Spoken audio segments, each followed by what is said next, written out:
الحمد لله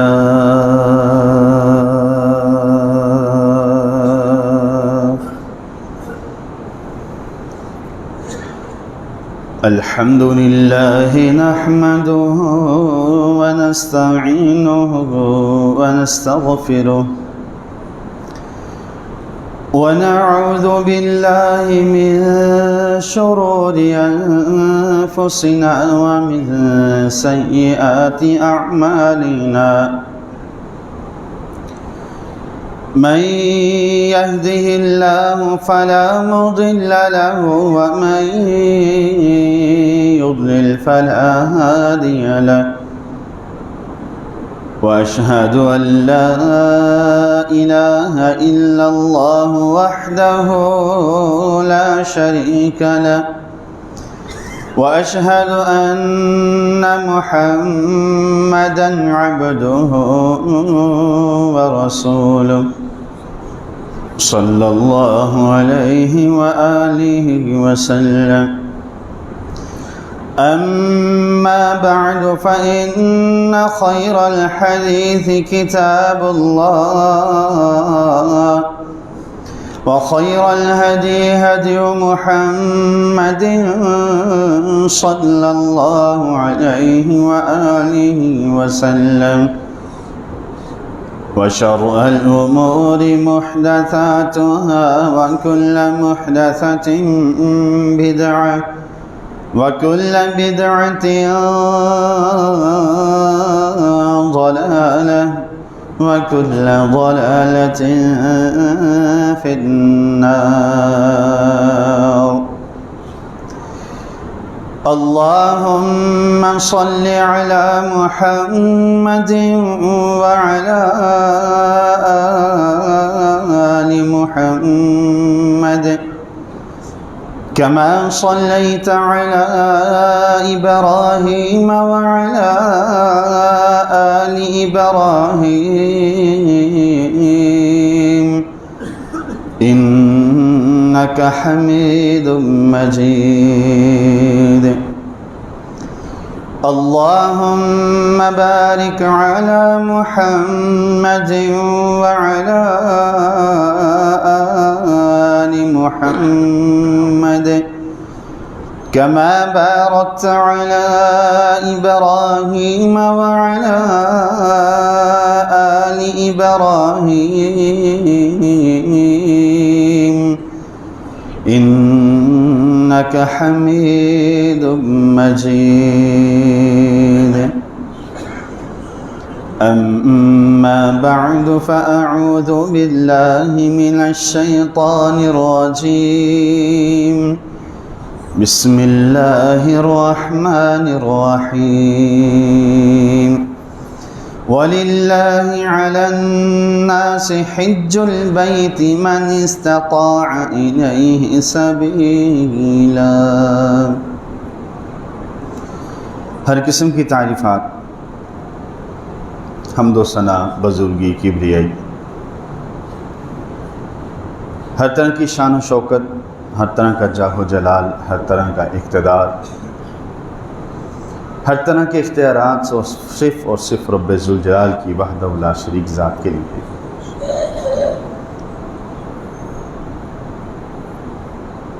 وہ اپنی ہر طرح کی مخلوقات کے احوال سے باخبر ہے،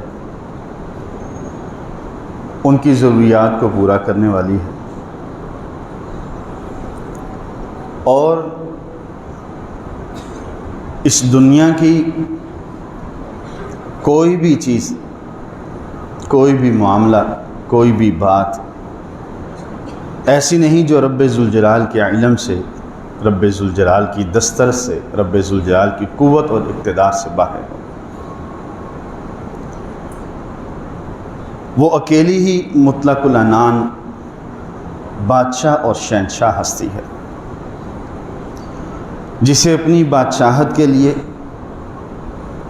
اپنے اقتدار اور اپنے احکامات کو چلانے کے لیے کسی تعاون، کسی سہارے کی قطعاً کوئی ضرورت نہیں. ہر طرح کی تعریفات رب ذوالجلال کے لیے. انگن درود و سلام رسول اللہ صلی اللہ علیہ وسلم کی ذات اقدس پر. نبی اکرم صلی اللہ علیہ وسلم بیت اللہ کے قریب پہنچتے ہیں اور باب المعلات سے حرم کے اندر داخل ہوتے ہیں.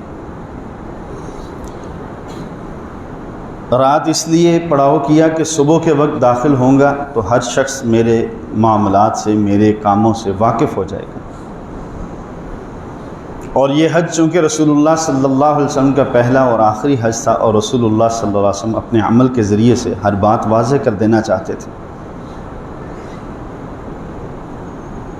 نبی اکرم صلی اللہ علیہ وسلم حجون کی طرف سے، جسے موجودہ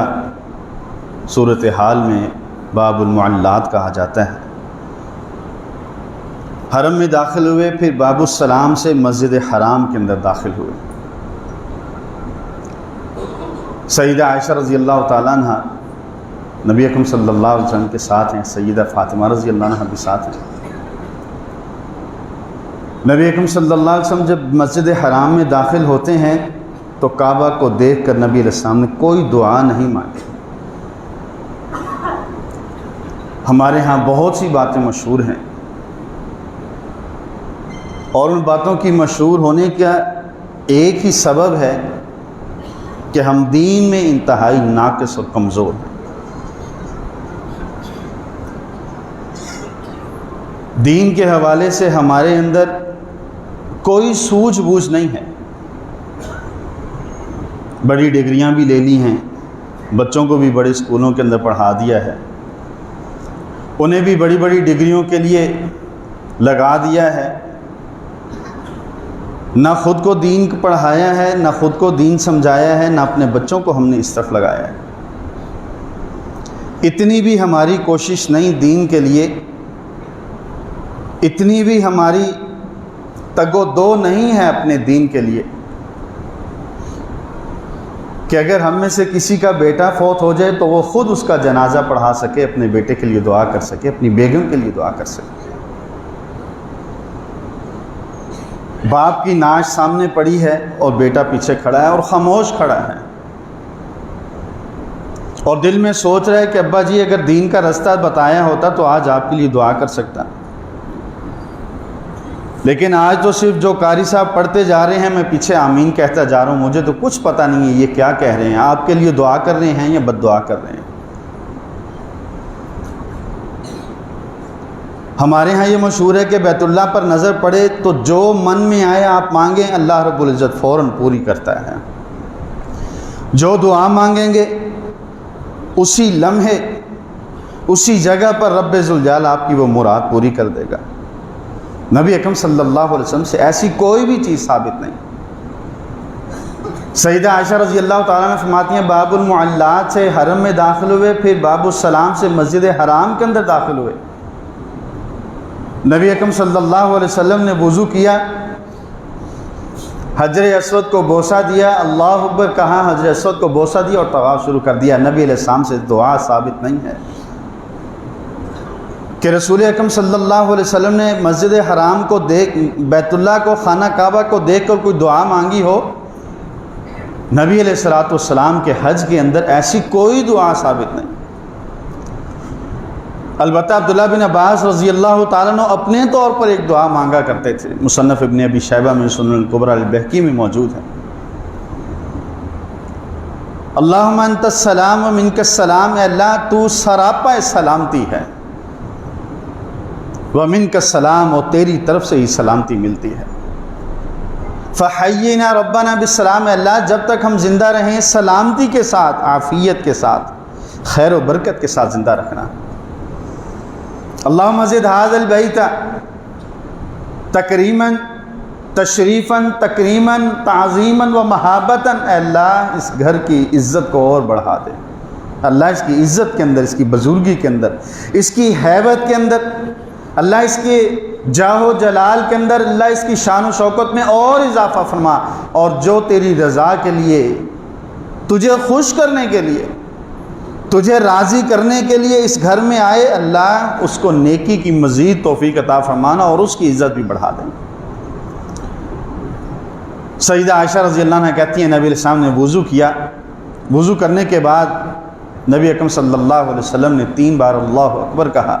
حجر اسود کو بوسہ دیا، استلام کیا، اور نبی علیہ السلام نے اپنا دایاں کندھا ننگا کیا اور 3 پہلے چکر نبی علیہ السلام نے تیز چال کے ساتھ لگائے۔ اپنی چادر کو دائیں کندھے کے نیچے سے نکال کر بائیں کندھے پر ڈال لیا، اور تیز تیز قدموں کے ساتھ نبی اکرم صلی اللہ علیہ وسلم نے پہلے 3 چکر لگائے۔ حجر اسود سے لے کر رکن یمانی تک 4 کونے ہیں بیت اللہ کے، حجر اسود سے چکر شروع کیا نبی اکرم صلی اللہ علیہ وسلم نے، اور رکن یمانی تک کوئی بھی دعا نہیں پڑھی۔ جو آپ کے من میں آئے آپ مانگ سکتے ہیں رب ذوالجلال سے، جس طرح کی دعا آپ کرنا چاہیں، جس میں قطع رحمی کا کوئی ذکر نہ ہو، جس کے اندر اللہ رب العزت کی نافرمانی والی کوئی بات نہ ہو، جس میں اللہ رب العزت کے احکامات کے خلاف کوئی خواہش نہ ہو،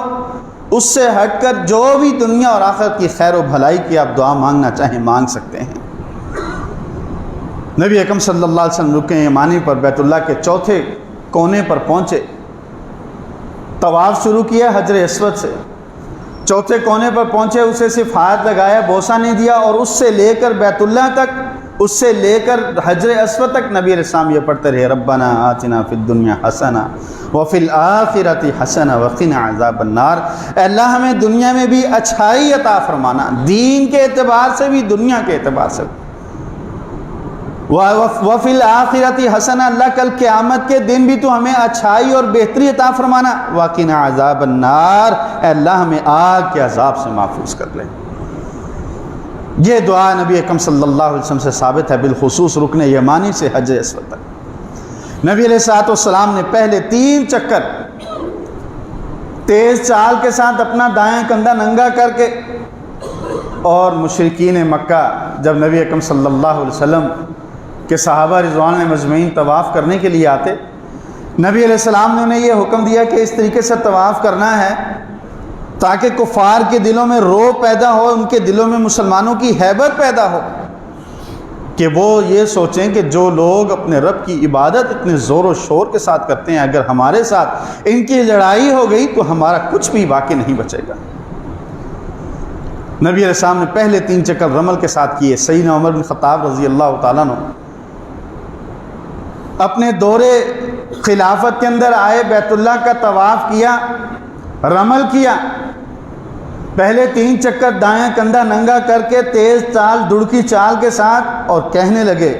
کہ اب پورے جزیرہ عرب کے اندر کوئی مشرک باقی نہیں ہے۔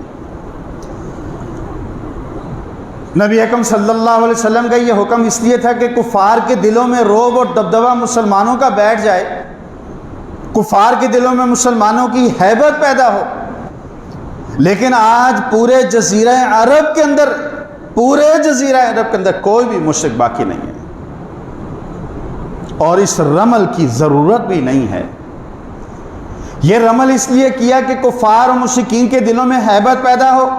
کہ کفار دیکھ رہے تھے مسلمانوں کو، وہ بیت اللہ کا طواف کر رہے تھے، لیکن آج طواف کرنے والے اور دیکھنے والے سارے مسلمان، کسی ایک کے دل میں بھی شرک و کفر باقی نہیں، رمل کی ضرورت باقی نہیں۔ لیکن جو کام رسول اللہ صلی اللہ علیہ وسلم نے کیا ہے اسے قیامت تک ہم کریں گے، اسے ختم نہیں کر سکتے۔ یہ ہے دین کی تعلیمات کہ جو اللہ رب العزت نے نازل کیا، نبی علیہ الصلوۃ والسلام نے آگے پہنچایا، صحابہ رضوان مجمعین نے عمل کیا، تابعین کو وہ سکھلایا، اور تابعین نے اپنے شاگردوں تک وہ بات پہنچائی۔ وہ دین ہے، اس کے علاوہ کوئی بات دین میں شامل نہیں ہے۔ ساری دنیا کرتی رہے، سارے مسلمان اس کو اختیار کر لیں،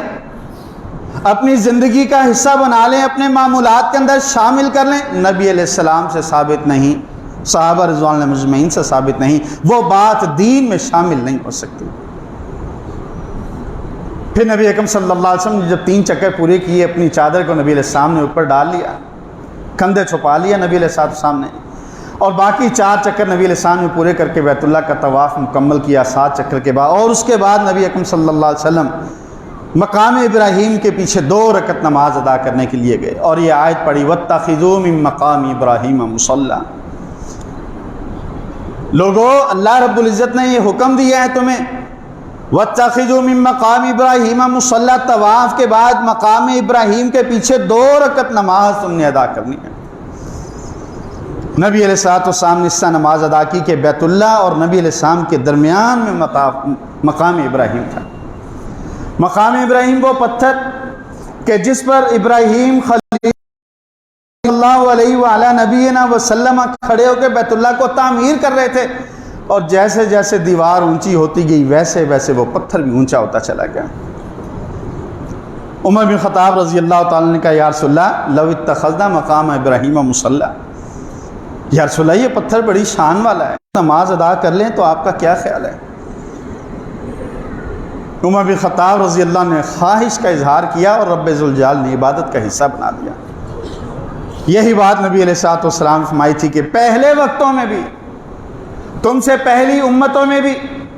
تم سے پہلے جو لوگ دنیا کی زندگی میں آئے، ان میں ایسے لوگ تھے جو اپنی زبان سے جب کوئی بات، ان کے جملہ، ان کے لفظ وہی ہوتے تھے جو رب ذوالجلال کے ہوتے تھے، اور میری امت کے اندر وہ عمر بن خطاب ہے جس کی زبان پر رب ذوالجلال گفتگو کرتا ہے۔ نبی اکرم صلی اللہ علیہ وسلم زمزم کے کنویں کے پاس آئے، پانی پیا بھی، سر پر بھی ڈالا، اور پھر نبی اکرم صلی اللہ علیہ وسلم مروہ کی طرف چلے، صفا کی طرف چل پڑے، سعی کرنی تھی۔ نبی علیہ السلام صفا پر آئے، بیت اللہ کی طرف منہ کیا، 3 بار کہا اللہ اکبر اللہ اکبر اللہ اکبر، اللہ تو سب سے بڑا ہے، اللہ تو سب سے اعلیٰ ہے، تو سب سے ارفع ہے۔ بیت اللہ کی طرف رخ کر کے 3 بار یہ دعا پڑھی، 3 مرتبہ اللہ اکبر کہا، پھر کہا لا الہ الا اللہ وحدہ لا شریک لہ، اللہ تو بالکل اکیلا ہے، تیرا کوئی حصے دار نہیں، تیری ذات کے اندر بھی، تیری صفات کے اندر بھی، تیرے احکامات، تیری شریعت کے اندر بھی، تیری عبادت اور تیری بات ماننے کے اندر بھی کسی اعتبار سے وحدہ اللہ تو ہر اعتبار سے اکیلا ہے، کوئی بھی ایسا نہیں ہے جو تیرا ہمسر ہو، تیرا مد مقابل ہو، تیرے برابر آ سکے یا کسی طرح سے بھی کوئی ایسی چیز کا وہ حقدار بن سکے۔ ہم بھی طواف کرتے ہیں، ہم بھی عمرہ کرتے ہیں، ہم نے بھی حج کیے ہوئے ہیں، ہم نے بھی یہ دعائیں پڑھی ہیں، لیکن اللہ رب العزت کی وحدانیت کا ذکر صرف صفا پر ہے، اللہ رب العزت کی کبریائی کا ذکر طواف کرنے سے پہلے ہے، باقی سارے معاملات میں ہم اللہ رب العزت کے ساتھ شریک بنانے والے ہیں۔ ہماری توحید کتابوں کی توحید ہے، ہماری توحید صرف زبان کی توحید، ہمارا کبریائی کا اقرار کرنا صرف اللہ رب العزت کے لیے اقرار ہی ہے، باقی سارے معاملات میں میری نظر اپنے سے بڑے کی طرف ہے۔ صفحہ پر کہہ دیا لا الہ الا اللہ وحدہ لا شریک لہ، اللہ تو اکیلا، تیرا کوئی حصے دار نہیں، لیکن نوکری کے سلسلے میں نظر باس پر ہے، اسے خوش رکھنا ہے، دکان کے مالک پر نظر ہے، جیسے کہے ویسے کرنا پڑے گا۔ روزی روٹی کے مالک جو ہیں جی، بات نہیں مانیں گے، کہیں گے چل بھی ٹھیک ہے ٹپا چار نکل جائے تو، یہ صرف اقرار رب ذوالجلال کا وہاں پر ہے۔ ابراہیم علیہ الصلوۃ اللہ اکبر، نبی علیہ السلام صلی اللہ علیہ وسلم نے اقرار اللہ رب العزت کی کبریائی کا ذکر کر کے طواف کیوں شروع کیا کہ ساری دنیا ایک طرف، ابراہیم اکیلا ایک طرف، خاندان بھی مخالف، اپنے بھی مخالف، غیروں نے تو مخالفت کرنی ہی تھی نا، اپنے بھی مخالفت کر رہے ہیں، جن کے متعلق انسان کے دل و دماغ کے اندر معمولی سی کوئی بات آتی ہے کہ اللہ نہ کرے مشکل وقت آئے یا اللہ کے بعد یہ میرا ساتھ دے گا، وہ بھی مخالف ہیں۔ اور عورتیں جن کو رب ذوالجلال نے اولاد دینی ہے، وہ اپنی اولاد کی سلامتی کے لیے نظر مان رہی ہیں کہ اللہ اگر میری اولاد بالکل ٹھیک ہوئی نا تیرے، تو اس ابراہیم کو جلانے کے لیے 10 لکڑیاں میں بھی پھینکوں گی۔ اور جن کے کوئی عزیز و اقارب بیمار ہیں، وہ بھی یہ منتیں مان رہے ہیں کہ اگر یہ ٹھیک ہو جائے تو ابراہیم کو جلانے کے لیے 10 لکڑیاں میں بھی پھینکوں گا۔ نبی علیہ السلام بیت اللہ کا طواف شروع کیا اللہ اکبر کہہ کر کہ اللہ تو اتنا بڑا، اکیلا ابراہیم، ساری کائنات اس کی مخالف، آگ میں پھینک دیا ہے۔ آگ میں پھینکے جانے کے بعد ایک طویل عرصے کے بعد تو نے اس کو اتنا، رب ذوالجلال نے ابراہیم علیہ السلام کو اتنا سلامتی سے رکھا کہ ایک طویل عرصے کے بعد جب ابراہیم علیہ السلام کی آگ سے ڈھکنا اٹھایا گیا تو ابراہیم علیہ السلام بالکل ٹھیک ٹھاک۔ یہ کبریائی ہمارے دلوں میں نہیں سما سکی۔ اب میلاد کی مجلسیں ہو رہی ہیں نا، اللہ رب العزت ان لوگوں کو استقامت عطا فرمائے جو انکار کر دیتے ہیں کھلے کھلے لفظوں میں، اور وہ لوگ کہ جی باس ہے میرا، میری ذمہ داری یہ ہے مہمانوں کو پانی پلانا ہے، جانتا ہے کہ کام ٹھیک نہیں ہے، معلوم ہے کہ نبی علیہ السلام نے نہیں کیا، معلوم ہے صحابہ نے نہیں کیا، معلوم ہے تابعین نے نہیں کیا، تبع تابعین 600 ہجری تک اس کا کوئی ثبوت نہیں، نبی علیہ السلام کے بعد 600 سال تک کوئی ثبوت نہیں ہے۔ مظفر بادشاہ ہے ایک ہندوستان کا، اس نے اس کو شروع کیا اور اس سے لے کر آج تک یہ چلتا آ رہا ہے، لیکن پھر بھی اہل حدیث ہونے کے باوجود، رفع الیدین کرنے کے باوجود، آمین کہنے کے باوجود، پاؤں کے ساتھ پاؤں ملانے کے باوجود، فاتحہ خلف الامام پڑھنے کے باوجود، اس کا بچہ اسکول کی محفل میلاد میں نعت پڑھتا ہے، اسکول کی محفل میلاد میں اس کا حافظ بچہ تلاوت کرتا ہے۔ کاہے کہ اہل حدیث ہم، اسکول کا ریکارڈ اچھا ہوگا جی، بچے کو ٹرافی مل جائے گی،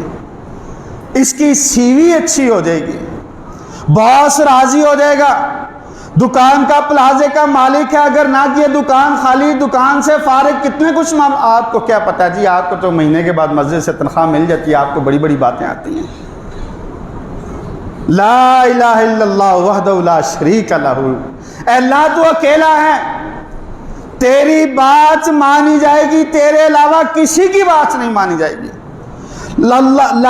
الا اللہ وحدہ لا شریک لہ، تجھے راضی کیا جائے گا، تیرے علاوہ کسی کی خوشنودی کو نہیں دیکھا جائے گا۔ یہ اقرار صرف صفا پر ہم کرتے ہیں، اپنی زندگی کے باقی حصوں میں نہیں۔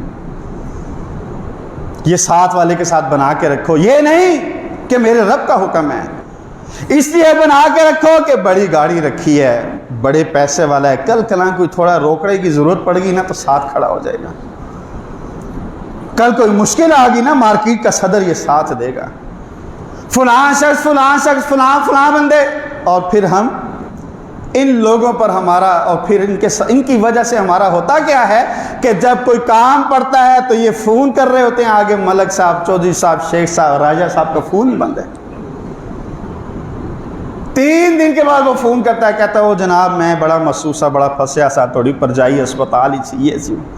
رب ذوالجلال دنیا میں دکھاتا ہے کہ تو مجھے چھوڑ کر جن پر اعتماد کرتا ہے نا، پھر عین مشکل کے وقت وہ تیرا فون بھی نہیں اٹھاتا اور تجھ سے بات بھی نہیں کرتا۔ سبحان ربک رب العزت عما یصفون۔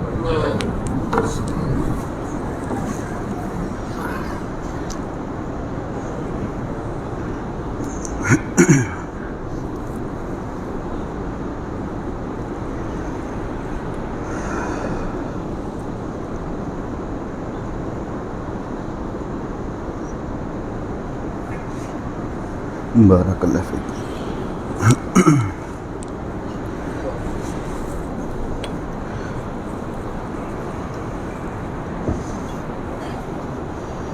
الحمدللہ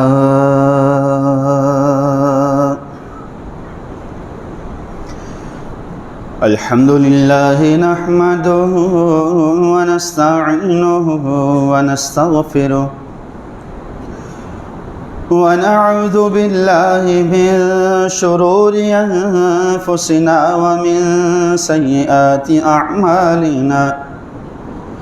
من يهده الله فلا مضل له ومن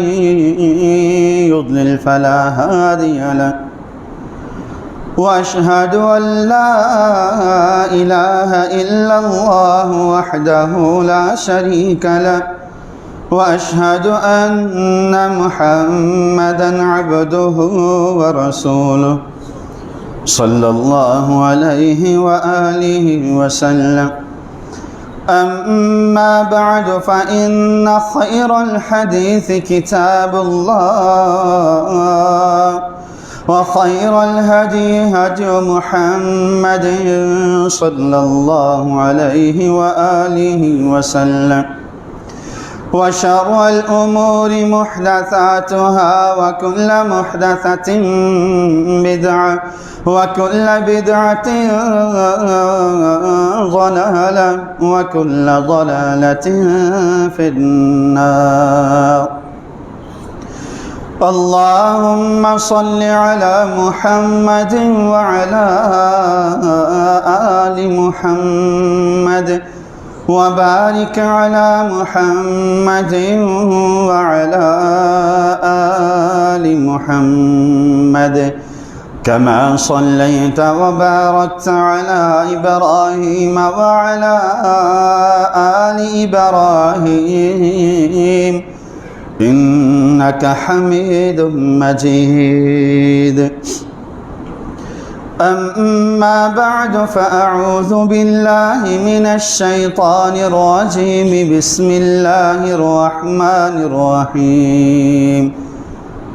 وَلِلَّهِ عَلَى النَّاسِ حِجُّ الْبَيْتِ مَنِ اسْتَطَاعَ إِلَيْهِ سَبِيلًا۔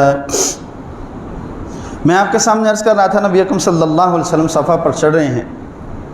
اور وہاں پر رب ذوالجلال کی کبریائی اور حمد و ثنا بیان کر رہے ہیں۔ اساف بت رکھا کرتے تھے مشرکین مکہ صفا پر۔ اساف اور نائلہ یہ 2 بت تھے جو صفا اور مروہ پر نصب ہوتے تھے اور وہ ان کے لیے سعی کیا کرتے تھے، دوڑ لگایا کرتے تھے۔ نبی اکرم صلی اللہ علیہ وسلم نے صفا پر چڑھ کر رب ذوالجلال کی کبریائی کا اعلان کیا اور رب ذوالجلال فتح دے چکا ہے، لیکن اللہ رب العزت کی کبریائی کو بیان کیا کہ اللہ جو کچھ اس گھر میں تیرے اس بندے کے آنے سے پہلے ہوتا رہا غلط ہوتا رہا، لیکن اب جو ہوگا انشاءاللہ قیامت تک ٹھیک ہی ہوگا۔ لا الہ الا اللہ وحدہ لا شریک لہ، اللہ تیرا کوئی بھی شریک نہیں، لہ الملک ولہ الحمد، ساری تعریف، ساری بادشاہت تیری، ہر طرح کی تعریفات تیری۔ وَهُوَ عَلَى كُلِّ شَيْءٍ قَدِيرٌ، اللہ تو جو چاہے کر سکتا ہے، تجھے روکنے والا کوئی نہیں۔ الحمدللہ وحدہ، اللہ ساری تعریفات تیرے لیے ہیں۔ الذی نصر عبدہ، جس نے اپنے بندے کی مدد کی ہے۔ نبی اکرم صلی اللہ علیہ وسلم جنگ بدر ہوئی، جنگ احد ہوئی، پھر خندق، اس کے بعد سارے آخری غزوہ تبوک ہوا۔ صحابہ رضوان مجمعین نے یہ نہیں کہا کہ یا رسول اللہ غزوہ ایک لڑ لیا ہے بس اب کیا ضرورت ہے۔ جو دین کا حصہ ہے وہ حالات کی وجہ سے چھوڑا نہیں جا سکتا۔ اگر یہ دین کا حصہ ہے نبی اکرم صلی اللہ علیہ وسلم کے لیے میلاد منانا، تو پھر اب خرچے کی بات کر کے اس کو چھوڑا کیوں جا رہا ہے؟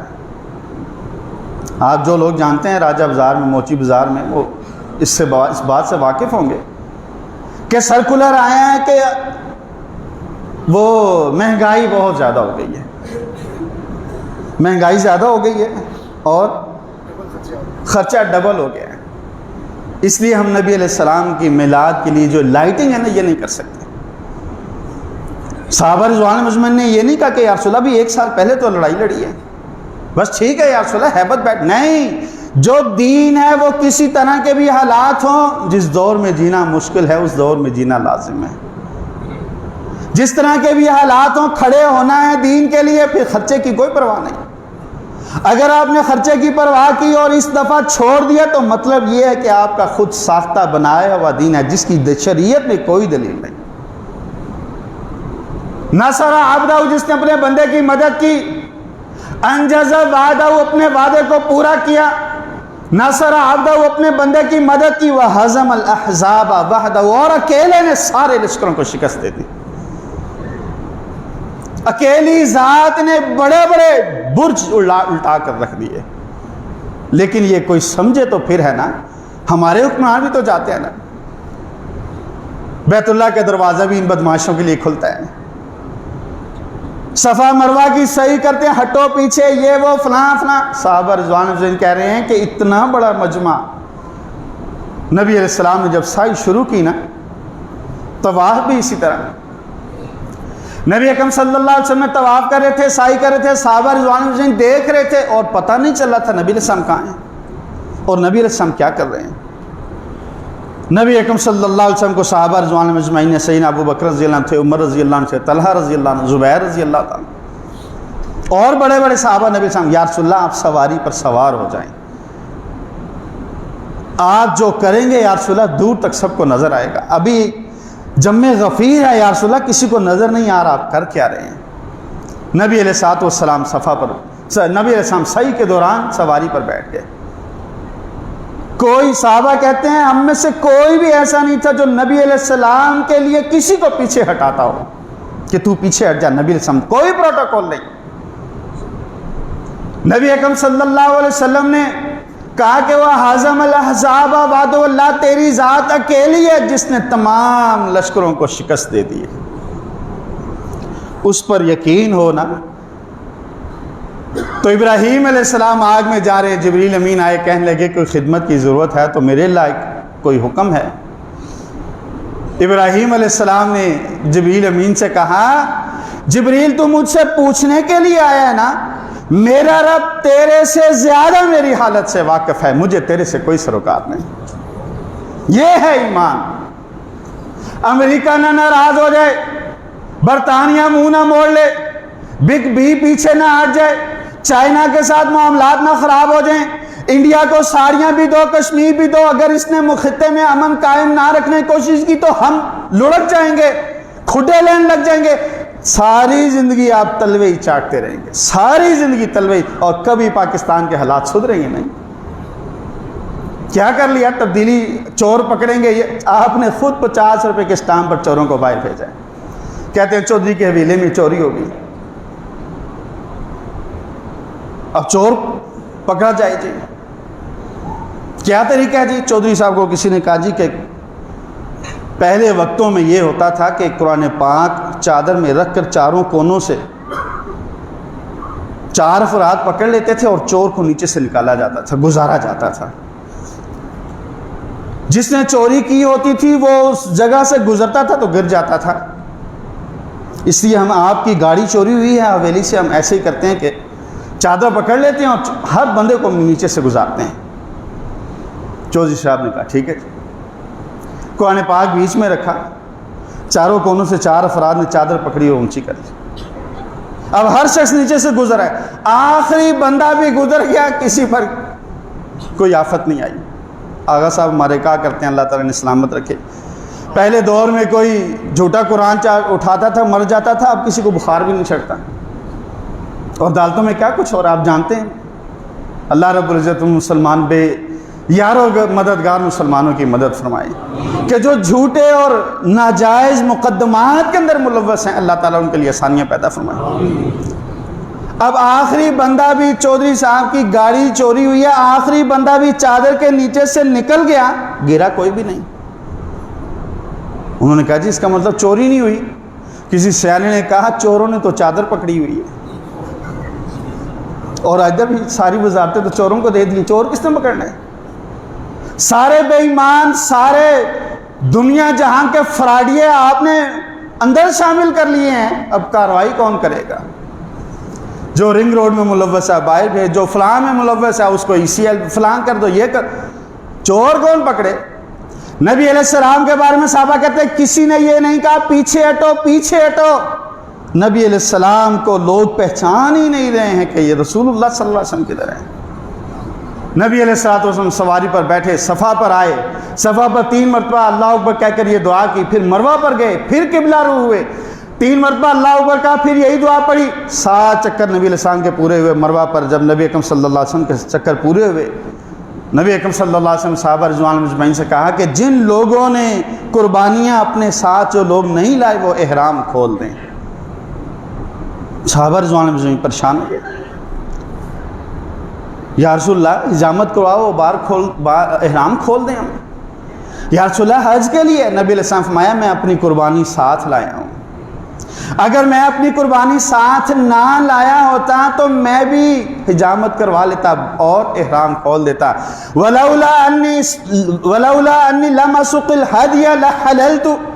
فرمایا میں مدینہ سے اپنی قربانی ساتھ لے کر آیا ہوں، اگر میں قربانی ساتھ نہ لے کر آیا ہوتا تو میں بھی تمہارے ساتھ ایسے ہی کرتا جیسے میں تمہیں کہہ رہا ہوں۔ صحابہ رضوان اللہ اجمعین نے حج کا احرام باندھا ہے، لیکن نبی اکرم صلی اللہ علیہ وسلم کے حکم پر صحابہ رضوان اللہ اجمعین اپنی حجامت کروانے کے بعد احرام کو کھول رہے ہیں، نیت بدل دی ہے۔ کیوں؟ شوق کیا ہے، جذبہ کیا ہے کہ وہ حج کرنا ہے، حج قران جو نبی علیہ الصلوۃ والسلام کر رہے ہیں، لیکن کیوں بدل رہے ہیں نیت؟ سرور کائنات کا حکم ہے، شفیع روز محشر کا حکم ہے، سید ولد آدم کا حکم ہے، اور اس ذات کا حکم ہے کہ جس کے پیچھے رب ذوالجلال نے سارے انبیاء کو کھڑا کر کے نماز پڑھوائی ہے۔ اور آج ہم کیا کہہ رہے ہیں؟ درس بخاری نبی علیہ السلام کے دور میں کہاں ہوتا تھا جی؟ نبی علیہ السلام کے دور میں درس بخاری شریف موجود ہی نہیں تھی۔ نبی علیہ السلام کے دور میں بیت اللہ کا غسل کون دیتا تھا؟ نہیں دیا جاتا تھا۔ نبی علیہ السلام کے دور میں غلاف کعبہ نہیں، نبی علیہ السلام نے جو کام نبی علیہ السلام نے دین کے طور پر نہیں کیا ہم نہیں کریں گے، ساری دنیا کرتی رہے۔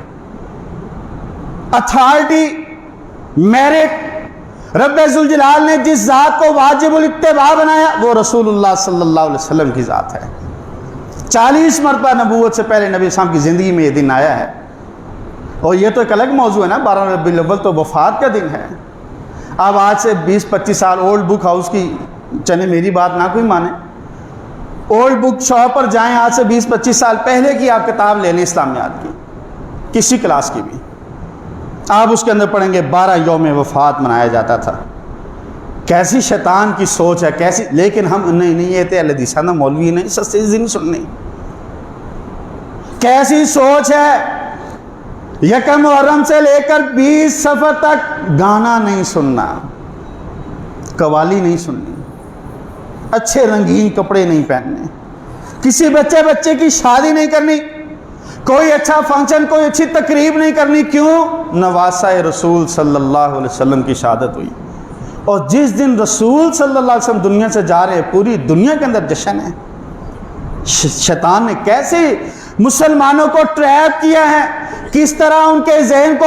اپنے قابو میں لایا کہ جس دن نبی علیہ السلام کی وفات ہو رہی ہے اس دن جشن منایا جا رہا ہے، اور نبی علیہ السلام کے نواسے کے لیے کالے کپڑے پہن کر سوگ منایا جاتا ہے۔ نبی علیہ السلام کی زندگی میں 40 مرتبہ یہ دن نبوت سے پہلے آیا، 23 مرتبہ نبوت کے بعد 13 سال مکہ چلے، مکہ کی زندگی نکال دیتے ہیں کہ وہ مشکلات اور محن اور فتن کا دور تھا۔ 10 سال مدینہ منورہ کے اندر کوئی ایک صحابی بتائیں جس نے کپڑا لگایا اپنے گھر کے اوپر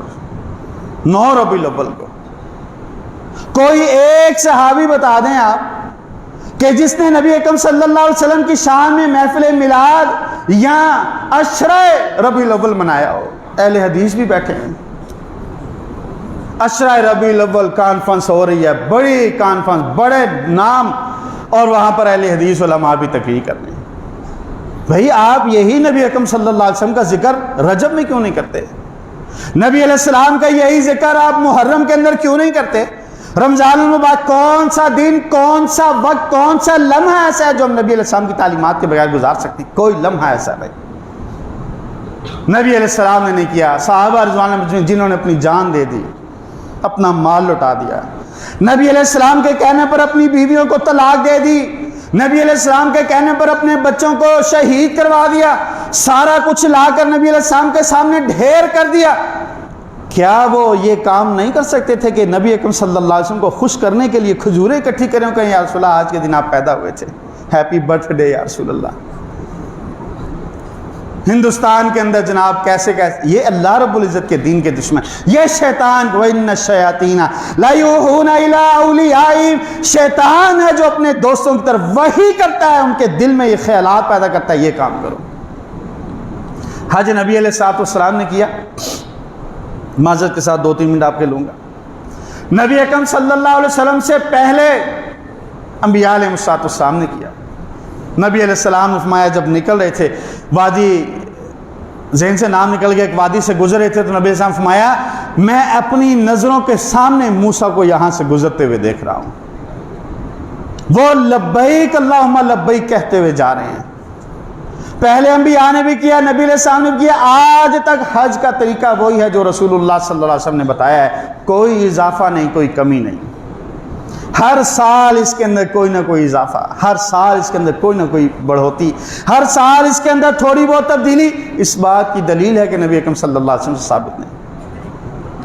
فَلَا وَرَبِّكَ لَا يُؤْمِنُونَ حَتَّىٰ يُحَكِّمُوكَ فِي مَا شَجَرَ بَيْنَهُمْ ثُمَّ لَا يَجِدُوا فِي أَنفُسِهِمْ حَرَجًا مِّمَّا قَضَيْتَ،